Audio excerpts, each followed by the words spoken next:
Did you know Germany might be the only country where nobody agrees what to call it? English says Germany. Germans say Deutschland. French say Allemagne. Polish say Niemcy. Finnish say Saksa. Same country, 5 totally different names. So, who's right? And why is Germany the only place with this identity crisis? Most countries are easy. France is France. Spain is España, close enough. Japan is Japan or Nippon. But Germany?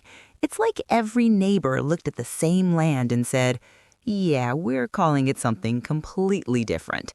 That's not random. Each name actually tells a story, and each one comes from a different war, tribe, or misunderstanding. Let's start with what Germans call themselves.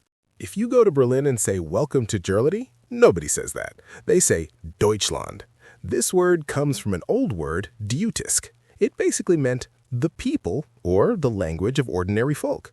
So thousands of years ago, it didn't mean a country at all. It just meant we're the people who speak our language, not Latin like the Romans. It was an inside name, a self-identity. We're us. Simple. But then the Romans showed up, and everything changed. When the Romans marched north, they didn't see one nation. They saw dozens of tribes. Goths, Franks, Saxons, Alemanni, total chaos. So the Romans did what empires always do. They grouped everyone together and labeled them Germani. Basically, those wild tribes over there. And since Rome controlled history books, maps, and Latin, the name stuck. Later, English copied Latin, and that's why today we say Germany. Not their name, Rome's name. It's like your neighbor naming your house and the world just going with it. But France had a completely different experience. The French don't say Germany, they say Allemagne, which sounds nothing like Germany or Deutschland. Why? Because France didn't meet all the tribes. They mainly fought just one group, the Allemagne, a tribe living right next to them. So, to the French, that tribe was Germany. They basically said, oh, you're Allemagne people. Cool, your whole country's Allemagne now.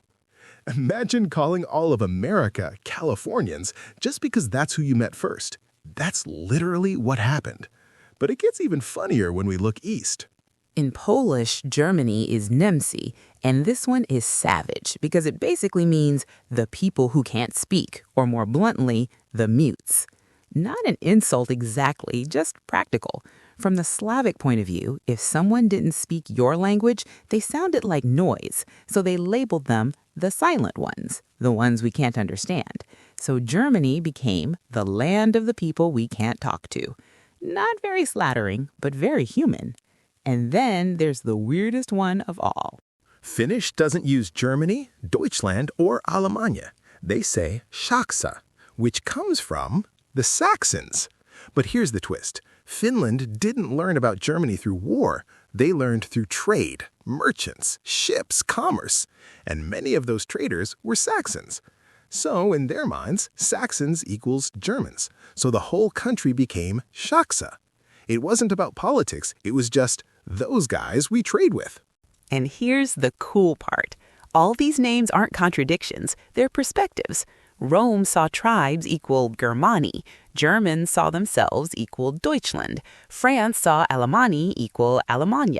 Slavs heard foreign speech equal Niemcy.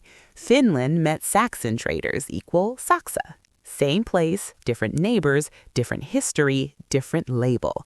Germany doesn't have many names because it's confusing. It has many names because everyone experienced a different Germany. It's basically a linguistic time capsule.